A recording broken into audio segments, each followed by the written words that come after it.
Sergeant Pepper's Lonely Hearts Club Band. Crowley had already been trying to contact the devil in 1898 when he first made contact with the Order of the Golden Dawn. By 1900, Crowley was mingling with the elite of British society, sharing his knowledge of devil worship with leading Masonic politicians, aristocrats, and royalty. Crowley was a full-time occultist and had no day job in which he had to hide his fascination with Freemasonry and Satanism. In his book, Confessions, Crowley claims he was initiated into Freemasonry at the Anglo-Saxon Lodge in Paris.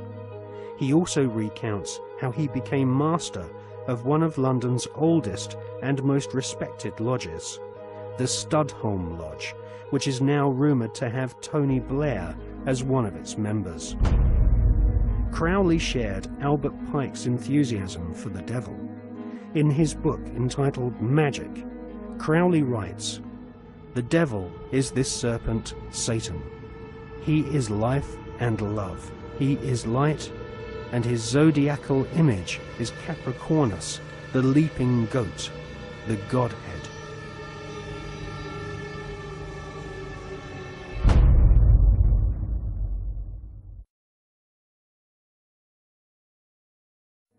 Secret societies often portray the Goat of Mendes sitting in the Baphomet position. A statue of George Washington himself, a high-ranking Freemason, shows one of America's founding fathers sitting in the same occult posture as Crowley's goat-headed devil.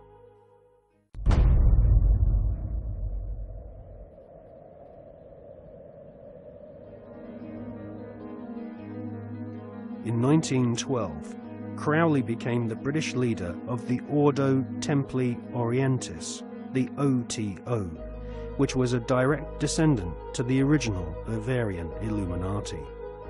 The OTO was a hardcore satanic secret society, and Crowley devised the initiation ritual around the 33rd degree ceremony of Scottish Rite Freemasonry. Crowley claimed the formation of the OTO was reconstituting Freemasonry back to its German Illuminati roots. Crowley wanted nothing less than to dance with the devil. He was impatient with the politeness of Masonic ritual.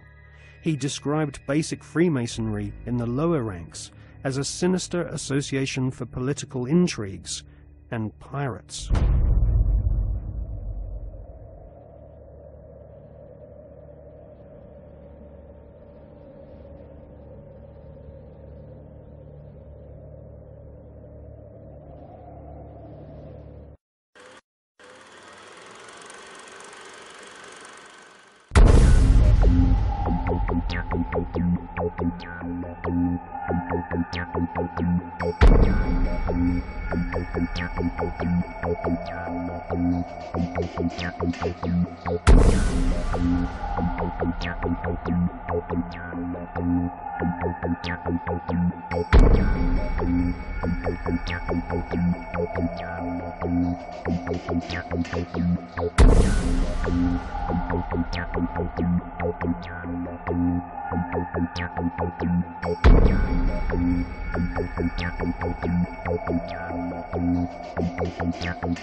A major U.S. Daily story about subliminal messages. I don't think we need to be subliminal.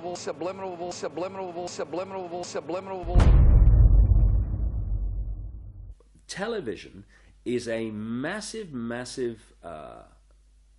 mass hypnotist to the global mind.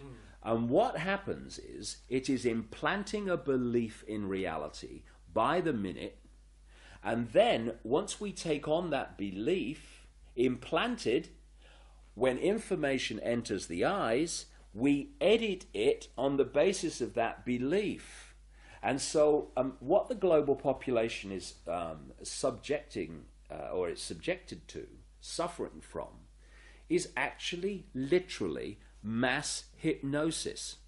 And when we talk about people who kind of start to see things and see the manipulation they couldn't see before, what do we say about them? What do they say about themselves? They say, I woke up. Exactly what they've done.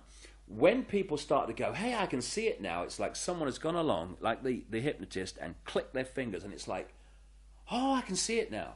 Mass hypnosis. And that is the greatest hypnotist on the planet, and that's the basis of why it was created. A 49-year-old unidentified man went berserk last Where does night. she get her view of the 12-gauge world? Shotgun. 14 people are dead, including 3 Who will be her children. role Four others models? suffered. What values will she have? Whose child is she? Yours or the network's?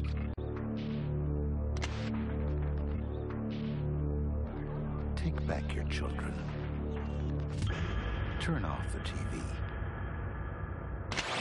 And when you start to research the subliminals in advertising and television, what staggers you is not what they do and what's there, but the scale of it. I mean, it's like our consciousness is being hit by an explosion of this stuff. Because you see, this is another interesting point. Experiments have shown that about 1.5 seconds before the conscious mind decides to take action, move its arms or whatever, speak, 1.5 seconds before it consciously decides to do that, the electrical signals have begun in the brain to do it. For me, the conscious level is the experiencer and observer of reality, but the subconscious is the creator of it, the generator of it. And this is why the Illuminati want the subconscious mind through subliminals. What does subliminal mean? It means below threshold. It's below the threshold that the conscious mind picks up, but the subconscious mind picks everything up like a sponge. And therefore they are planting these thoughts into the subconscious, which then filter down into the conscious, and we think we're having our own thoughts, when actually they're implanted thoughts done at a subliminal level. Rats were caught in the sewers a week ago. Now they're stopped. When the plastic door is raised up, the rats will shoot out like bullets. It was a common punishment in Imperial China. No, do it to Julia. Do it to Julia. Not me. Julia.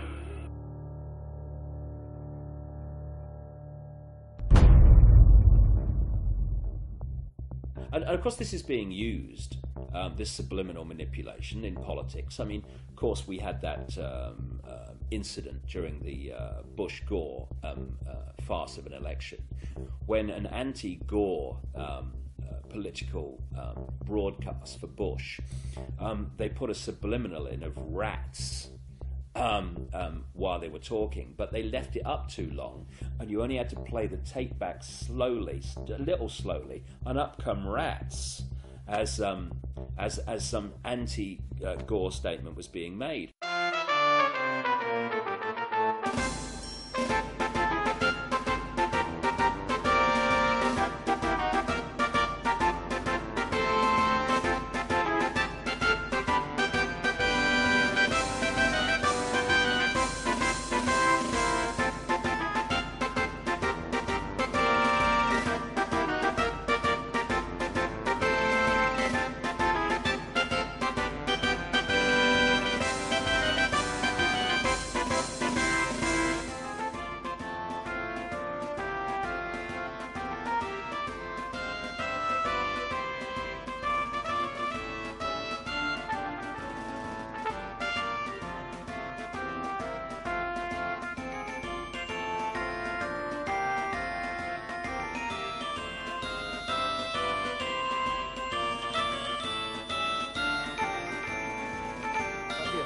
Necesito su voto para seguir luchando por el futuro de nuestros hijos.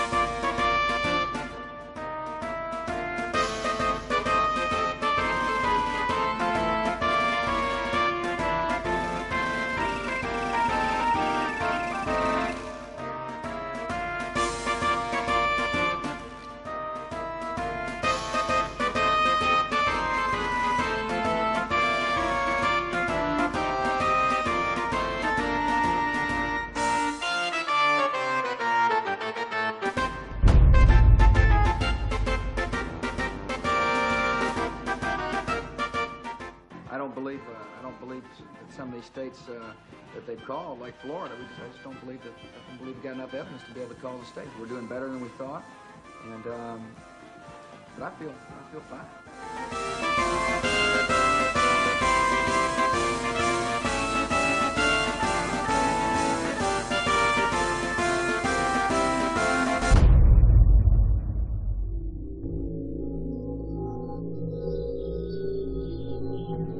In accordance with the laws of the state of Florida, I hereby declare Governor George W. Bush the winner of Florida's 25 electoral votes for the President of the United States.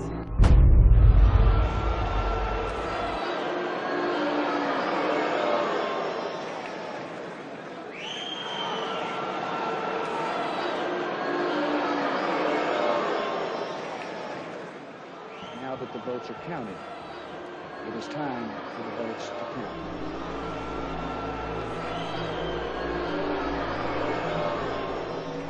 I wish to point out that our American democracy has triumphed once again.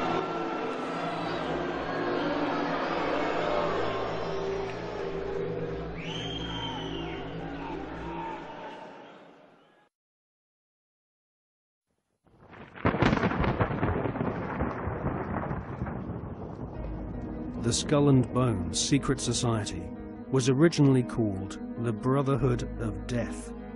George Bush Jr., his father George H.W. Bush, and his grandfather Prescott Bush have all been initiated into this macabre fraternity, which was established in 1832 at Yale University by William Huntington Russell, whose family were America's biggest opium smugglers.